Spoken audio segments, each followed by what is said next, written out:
Камерите кои ќе бидат поставени на 156 локации во Штип нема да се користат за регистрирање на прекршоци во сообраќајот. Истите во наредниот период ќе бидат поставени во училишни дворови, градинки, паркови и јавни површини, а со помош на нив ќе се регистрираат девијантни однесувања и уништување на урбана опрема во градот.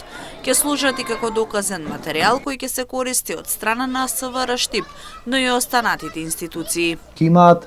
Функција на контролирање и видеонадзор на јавна површина за заштита од девијантно однесување, уништување на урбана опрема и ќе служат како доказен материјал во одредена постапка на СВР Штип.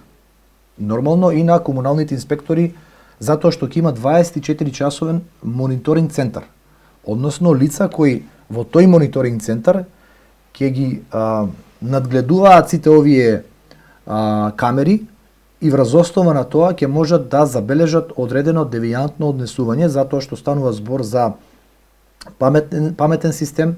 Кога има одредена појава, тој ја регистрира и дава информација во тој мониторинг систем дека на одредена локација има уништување и слично.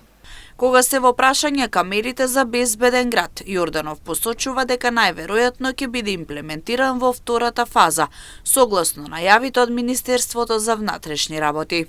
Сообраќајните прекршоци, повторно ќе кажам, нема да бидат во оваа фаза, затоа што тоа е друг софтверски систем кој е имплементиран во главниот град и во некоја втора фаза, верувам, согласно најавите на Министерството за внатрешни работи, ќе биде имплементиран за сообраќајните прекршоци и во останатите градови од државата, вклучувајќи го и Штип.